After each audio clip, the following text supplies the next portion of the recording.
देखिए, आज राज्य में जो मौजूदा राजनीतिक हालात हैं उसमें रश्मि रति की कुछ पंक्तियां याद आती हैं।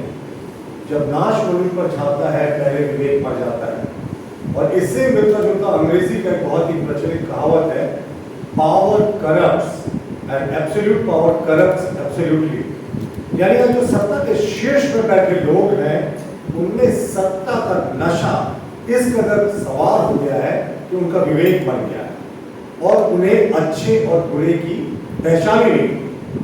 अब आप देखें, इस सरकार में पौने 4 वर्षों के शासनकाल में जो कुछ भी हुआ उसे हम स्टेट स्पॉन्सर्ड करप्शन का नाम देते हैं, यानी राज्य पोषित भ्रष्टाचार। और जब माननीय पूर्व मुख्यमंत्री प्रदेश अध्यक्ष बाबूलाल मरांडी जी ने संकल्प यात्रा निकाली संथाल पटना से, और इस संकल्प यात्रा को शानदार सफलता मिलने लगी, लोग तेज बारिश में और उमस भरी गर्मी में भी हजारों हजार की संख्या में उनकी बातों को सुनने आने लगे, तो ये सरकार बदहवास हो गई। इस संकल्प यात्रा से इस सरकार को लगने लगा कि माननीय मुख्यमंत्री हेमंत सोरेन जी के राजनीतिक जीवन के ताबूत का अंतिम की बस अब ठोका जाना है।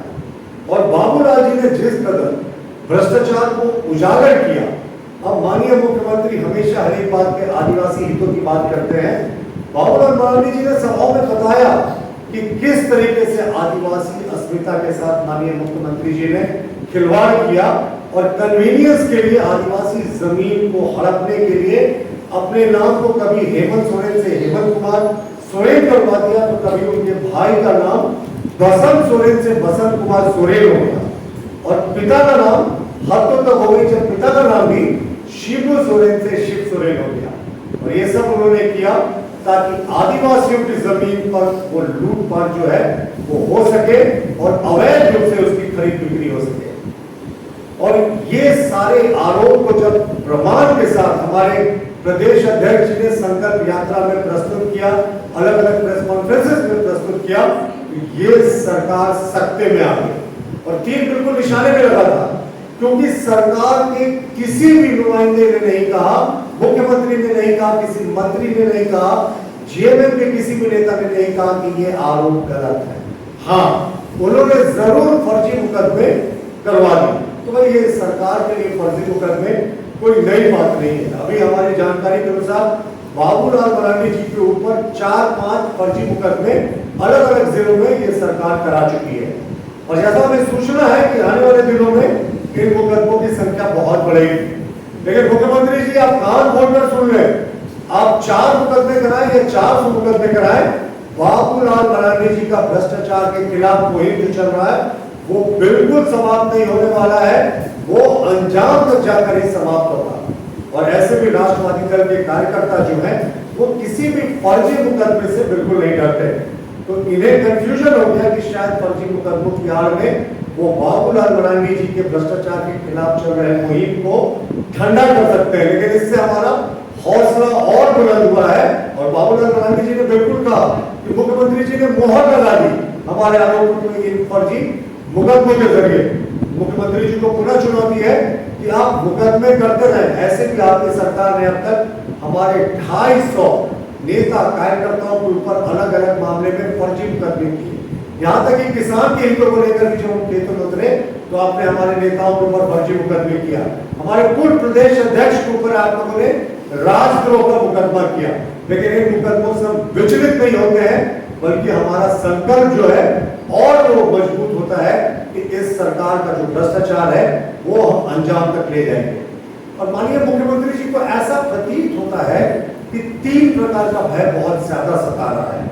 एक तो जो वो जानते हैं कि भ्रष्टाचार में वो लिप्त है और उनकी जो लाल भवन वाली यात्रा है वो उसका दिल दूर नहीं, इसका भी भय लगता है, उन्हें दिन रात सोने नहीं दे रहा।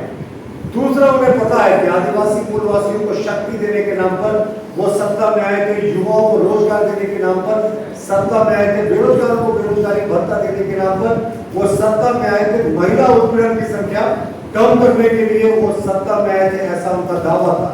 लेकिन इसके उलट उन्होंने कुछ नहीं किया। उनको पता है कि उनका जनाधार बिल्कुल खो चुका है और रामगढ़ से जो हमारे विजय यात्रा की शुरुआत हुई थी, डुमरी में भी आगे बढ़ने वाली है।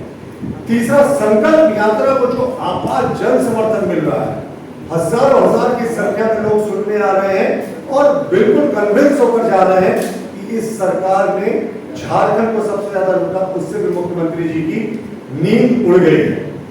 और हमारा भारतीय जनता पार्टी के कार्यकर्ताओं को भी आह्वान है कि संकल्प यात्रा आगे भी पूरी मजबूती से जारी रहेगा और भारतीय जनता पार्टी आगे भी फर्जी मुकदमों के लिए तैयार है। इन फर्जी मुकदमों से ना तो हमारा विश्वास हिलने वाला है, ना ही हमारे भ्रष्टाचार को एक्सपोज करने का जो मुहिम है या विश्वास है वो हिलने वाला है। तो मुख्यमंत्री जी को फिर से कहना चाहते हैं कि फर्जी सरकार है आपकी, फर्जी मुकदमे कर लीजिए, हमें इससे कोई डर नहीं। देखना इतना है कि आपने कितना फर्जी मुकदमे करने की शक्ति देने के नाम पर वो सत्ता में आए थे, युवाओं को रोजगार देने के नाम पर सत्ता में आए थे, बेरोजगारों को बेरोजगारी भत्ता देने के नाम पर वो सत्ता में आए थे, महिला उत्पीड़न की संख्या कम करने के लिए वो सत्ता में आए थे, ऐसा उनका दावा था। लेकिन इसके उलट उन्होंने कुछ नहीं किया। उनको पता है कि उनका जनाधार बिल्कुल खो चुका है और रामगढ़ से जो हमारे विजय यात्रा की शुरुआत हुई थी, ये डुमरी में भी आगे बढ़ने वाली है। तीसरा, संकल्प यात्रा को जो आपार जन समर्थन मिल रहा है, हजारों हजार की संख्या में लोग सुनने आ रहे हैं और बिल्कुल कन्विंस होकर जा रहे हैं कि इस सरकार ने झारखंड को सबसे ज्यादा लूटा, उससे भी मुख्यमंत्री जी की नींद उड़ गई है। और हमारा भारतीय जनता पार्टी के कार्यकर्ताओं को भी आह्वान है कि संकल्प यात्रा आगे भी पूरी मजबूती से जारी रहेगा और भारतीय जनता पार्टी आगे भी फर्जी मुकदमों के लिए तैयार है।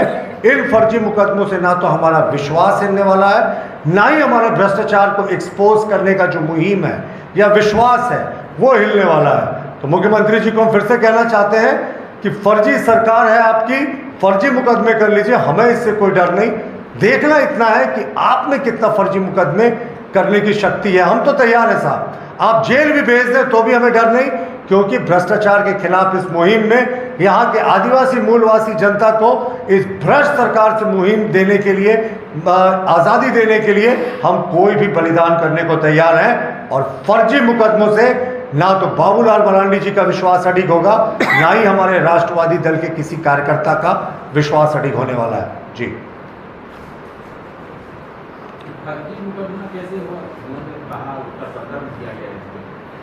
देखिए इन्होंने क्या कहा, मैं फर्जी मुकदमे इसलिए कह रहा हूं कि इससे पहले भी सरकार का ट्रैक रिकॉर्ड देखें तो इन्होंने पूर्व अध्यक्ष दीपक प्रकाश जी पर राजद्रोह का केस कर दिया था, हाईकोर्ट ने उस पर स्टे लगा दिया। राजद्रोह का मामला कहां बनता था। दूसरा, ये कह रहे हैं कि मुख्यमंत्री जी ने, पूर्व मुख्यमंत्री बाबूलाल मरांडी जी ने मुख्यमंत्री जी का अपमान किया, ये कहकर कि वो भ्रष्ट सरकार है। इन्होंने एक बार भी इन आरोपों का खंडन नहीं किया कि हेमंत सोरेन कैसे हेमंत कुमार सोरेन बन गए, कैसे बसंत सोरेन बसंत कुमार सोरेन बन गए, कैसे शिबू सोरेन शिव सोरेन बन गए। इसका खंडन कभी नहीं किया। लेकिन ध्यान भटकाने के लिए ये आदिवासी अस्मिता की बात कर रहे हैं, उसी आदिवासी अस्मिता की बात जिस आदिवासी समुदाय पे इस सरकार में सबसे ज्यादा अत्याचार हुए। नेशनल क्राइम रिकॉर्ड ब्यूरो के आंकड़ों को आप उठाकर देख लें, इस सरकार के 4.25 वर्षों के कार्यकाल में जनता पर किस प्रकार अत्याचार हुआ है, ये डेटा सारा उपलब्ध है।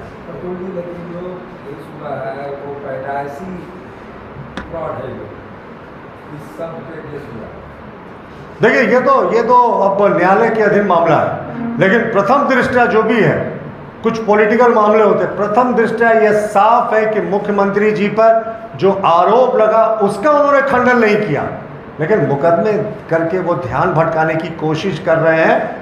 और ये कौन से सत्यवादी हरिश्चंद्र की निशानी है कि आप कन्वीनियंस के हिसाब से अपना नाम बदल ले रहे हैं, वो भी सिर्फ इसलिए कि आदिवासी जमीन पर आप कब्जा कर सकें।